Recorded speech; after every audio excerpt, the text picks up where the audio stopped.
Bonjour à tous et bienvenue pour une nouvelle vidéo. Aujourd'hui, on continue dans la lignée du lymphome avec un lymphome très particulier, le lymphome de Hodgkin. Alors, comment apprendre rapidement ce cours? Comment fait-on le diagnostic, le traitement et sa prise en charge? C'est ce qu'on va voir dans cette vidéo. Allez, c'est parti. Alors, cette vidéo est en lien avec la vidéo sur le lymphome et ses généralités.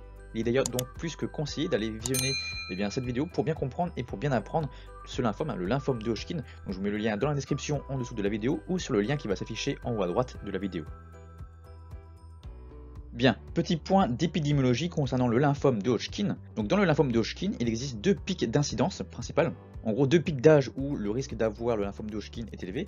Donc il y a un pic chez les sujets jeunes de 15 ans à 35 ans et le deuxième pic plus vers les sujets âgés qui ont plus de 70 ans. Et puis dans la généralité, il y a également 20% des lymphomes de Hodgkin qui sont généralement associés au virus EBV, Epstein-Barr virus. C'est-à-dire que une fois qu'on a été infecté au virus, au BV, on a un risque de 20% d'attraper le lymphome de Hodgkin dans les 5 ans. Généralement après une mononucléose infectieuse, plus généralement connue sous le nom de maladie du baiser. Les facteurs du risque du lymphome de Hodgkin. Donc aujourd'hui, il n'y a pas vraiment de facteurs de risque identifiés, retrouvés, mis à part certaines infections virales, notamment le virus à EBV, Epstein-Barr virus ou le VIH. Et puis on a pu également retrouver une certaine prédisposition génétique qui pourrait expliquer, qui pourrait jouer un rôle dans l'apparition du lymphome de Hodgkin. Alors comment se développe le lymphome de Hodgkin? Alors l'extension de ce lymphome généralement débute au niveau ganglionnaire, comme la plupart des lymphomes, généralement au-dessus du diaphragme, un sus diaphragmatique, et puis il va s'étendre de proche en proche, de ganglion en ganglion, et va ainsi étendre son territoire à travers les ganglions adjacents. Donc c'est un développement plutôt lymphatique, par voie lymphatique, et puis généralement en second temps, il peut avoir une dissémination hématogène via le sang. Passons maintenant à la clinique. Alors la clinique du lymphome de Hodgkin est vraiment très proche de celle d'un lymphome normal. À la clinique, on va retrouver des ganglions, des adénopathies, le plus souvent localisées. En effet, 2/3 des lymphomes de Hodgkin sont découverts au stade 1 ou 2, c'est-à-dire au stade localisé. Et puis 1/3 des lymphomes de Hodgkin vont être, eux, découverts au stade étendu, c'est-à-dire au stade 3 ou 4. Donc je vous ai mis à droite le schéma pour bien comprendre de quoi on parle quand on dit stade 1, stade 2, stade 3 ou stade 4 via la classification d'Ann-Arbor, qu'on a déjà vu d'ailleurs avec la vidéo sur le lymphome et ses généralités. Comme on vient de le voir, on va retrouver principalement des adénopathies périphériques à 80%, donc au-dessus du diaphragme, un sus diaphragmatique au niveau cervical ou au niveau susclaviculaire le plus souvent. Et dans 10% des cas, on va retrouver des adénopathies dites médiastinales, c'est-à-dire localisées au niveau du médiastin, c'est un espace situé entre le sternum et l'œsophage, et ces adénopathies vont être généralement découvertes de façon fortuite et grâce à une radio, ou de manière grâce à la clinique, avec notamment des signes de compression, avec de la toux, de la dyspnée, une difficulté à respirer, de la douleur ou un syndrome cave supérieur. À la clinique, on va également retrouver les fameux signes B, les signes généraux, qu'on a déjà vu dans d'autres vidéos, et la présence de ces signes doit faire suspecter un lymphome ou plus généralement un cancer. Donc on va retrouver des ganglions très gros, une augmentation du volume de la rate ou même du foie, de la fatigue extrême, des sueurs nocturnes, une perte de poids inexpliquée et ou de la fièvre. Petite anecdote plus ou moins amusante selon le sens que l'on prend, mais dans le lymphome de Hodgkin, quand on boit de l'alcool, cela réveille une douleur au niveau des ganglions. Donc c'est un signe très rare, mais très spécifique de cette maladie, de ce lymphome de Hodgkin. Bien, après avoir vu la clinique, passons maintenant à la paraclinique, c'est-à-dire aux examens qui vont nous permettre de confirmer ou d'infirmer la présence d'un lymphome de Hodgkin. Et le principal examen paraclinique, c'est la biopsie ganglionnaire. C'est elle seule qui va poser le diagnostic du lymphome de Hodgkin. Et à la biopsie, on va retrouver des cellules de Rechtsteinberg. Je vous ai mis à droite à quoi ressemble une cellule de Rechtsteinberg. C'est une grande cellule à un noyau multilobé avec plusieurs lobes. Elle est très volumineuse avec de multiples nucléoles. Elle a un cytoplasme abondant et clair. Et c'est une cellule de nature B qui a perdu ses marqueurs de surface. Et elle représente 5% environ du tissu ganglionnaire. Alors voici un petit mémo bien sympa pour vous. Alors pour bien reconnaître au premier coup d'œil une cellule de Rechtsteinberg, cette cellule ressemble très fortement à une tête de hibou et c'est vraiment flagrant au premier coup d'œil. Autre mémo plus poussé ici pour mémoriser à la fois le nom de cellule de Reed-Steinberg et le fait que ce soit un hibou. Alors on prend Reed, bon, ça fait red, hein, qui veut dire rouge en anglais. Stern, c'est une sorte d'oiseau, une espèce d'oiseau. Ou prenez le nom de Stern comme Ulrich Stern dans la célèbre série Code Lyoko. Et quand on mélange tout, ça fait un Stern, fait les gros yeux en voyant Ulrich se virtualiser sur Lyoko, hashtag Code Lyoko. Bien, revenons à la biopsie et à nos cellules de Reed-Steinberg. Alors, ces cellules sont assez classiques dans les lymphomes de Hodgkin et sont présentes d'ailleurs dans plus de 95% des cas. Et ces cellules, quand on va les analyser de plus près, eh bien, vont exprimer des marqueurs de surface qui sont les CD30+ et CD15+, et d'ailleurs ne pas exprimer les marqueurs CD45, EMA et CD20. Et avec ça, avec ces marqueurs, on est sûr qu'on a affaire à des cellules de Reed-Steinberg.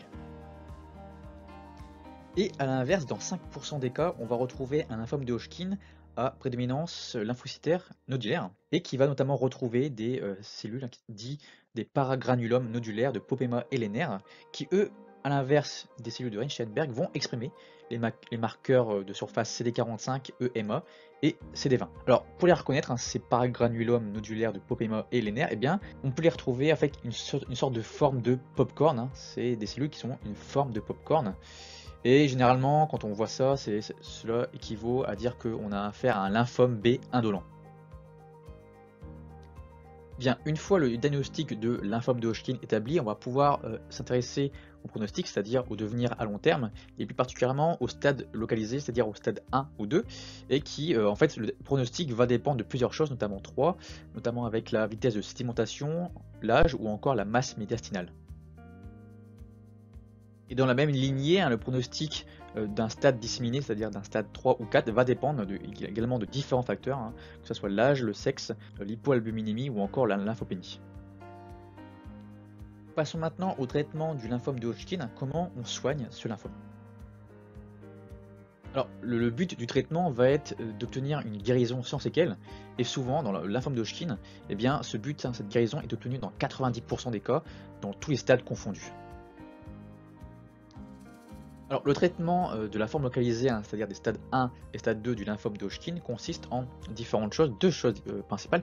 Ce sont la chimiothérapie entre 3 et 4 cycles d'ABVD, c'est-à-dire de A pour adriamycine, B pour bléomycine, V pour vinblastine et D pour dacarbazine, et d'autre part, d'une radiothérapie d'environ 30 degrés sur les sites ganglionnaires initialement envahis.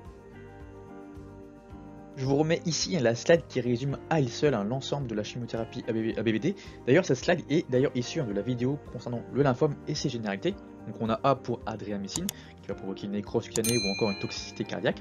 B pour bléomycine, qui va provoquer de la fièvre, des frissons, également une toxicité pulmonaire et cutanée. La vinblastine, elle, qui va provoquer une neuropathie périphérique. Et la dacarbazine, qui va, elle, provoquer une réaction pseudo-grippale retardée. Donc on a vu à quoi consistait le traitement de la forme des stades 1 et stade 2. Voyons ici maintenant le traitement de la forme disséminée des stades 3 et 4. Alors c'est un peu pareil, c'est une chimiothérapie exclusive avec notamment 6 cures de BICOP qui sont des mêmes molécules que le protocole ABVD qu'on a vu tout à l'heure, mais à dose supérieure où on va procéder à une autre cure, une 8 cures d'ABVD. Et si malgré tous ces traitements, le lymphome de Hodgkin revient, c'est-à-dire qu'il y a une rechute du lymphome, on va essayer d'initier un nouveau traitement, le brentuximab vedotin, qui est un anticorps immunoconjugué, qui en fait est un anticorps anti-CD30 couplé à un cytotoxique, et en fait va s'attaquer aux cellules qui ont des marqueurs de surface CD30. En association avec les traitements avec la chimiothérapie, on va mettre en place des mesures associées qui sont vraiment nécessaires car la chimiothérapie est très cytotoxique et va tuer de nombreuses cellules, des cellules saines comme les cellules des appareils reproducteurs, et donc des mesures sont nécessaires. Donc on va pour cela essayer de faire des conservations de sperme ou sécos chez l'homme. On va également dire aux patients d'arrêter du tabac car c'est impératif car il est à l'origine de nombreux cancers secondaires, et on va également imposer une contraception efficace chez la femme. Maintenant passons aux complications du lymphome de Hodgkin. Qu'est-ce qui se passe si on ne traite pas le lymphome de Hodgkin? Alors les complications du lymphome de Hodgkin sont plus des complications dites tardives et généralement iatrogènes, c'est-à-dire qu'elles sont liées aux traitements qui sont utilisés justement contre le lymphome de Hodgkin. Passons très rapidement aux complications dites tardives non malignes du lymphome de Hodgkin. Alors elles sont de différentes natures, notamment cardiaques à cause de la radiothérapie ou encore de l'anthracycline qu'on a vu précédemment. Ceux-ci vont causer des insuffisances coronariennes ou encore des péricardites ou encore des cardiopathies. En autre complication, on peut trouver des hypothyroïdies, encore une fois liées à la radiothérapie. On peut retrouver également une hypofertilité ou une stérilité, on a déjà parlé de ça précédemment. On va également retrouver une fibrose pulmonaire, des infections ou encore des caries dentaires. Autre complication, et cette fois-ci maligne, le lymphome de Hodgkin peut causer, notamment à cause du traitement, peut causer des myélodysplasies ou encore des leucémies aiguës, des lymphomes malins et cette fois-ci non hodgkiniens, et peut causer également des tumeurs solides, notamment des tumeurs du sein après radiothérapie ou encore des tumeurs du poumon ou de la thyroïde. Faisons un petit point, un petit résumé de ce qui est important dans cette vidéo. Alors, il faut savoir la définition du lymphome et ses généralités. Donc pour ça, je vous réfère à la vidéo sur le lymphome et les généralités. Ensuite, ce qui est important, c'est que l'on fait le diagnostic du lymphome de Hodgkin avec une biopsie ganglionnaire. Et à la biopsie, on va retrouver des cellules de Reed-Steinberg. Une fois le diagnostic posé, on va traiter le lymphome avec une chimiothérapie, notamment ABVD. Et la petite anecdote bien sympa que vous pourrez ressortir en soirée, c'est que lors de l'ingestion, lorsqu'on boit de l'alcool, cela peut provoquer des douleurs ganglionnaires lorsqu'on a un lymphome de Hodgkin. Alors ça y est, la vidéo est enfin terminée, j'espère qu'elle vous aura plu, j'espère que vous aurez appris de nombreuses choses. N'hésitez pas à vous abonner, à liker, à commenter et à partager, cela m'encourage à vous faire de nombreuses vidéos. Et d'ailleurs, si le domaine de la médecine vous intéresse, sachez que j'ai coécrit un livre, Booster votre mémoire en 28 jours en études de médecine. Un livre qui permet de retenir rapidement et sans effort de nombreux cours de médecine. Donc je vous mets le lien dans la description.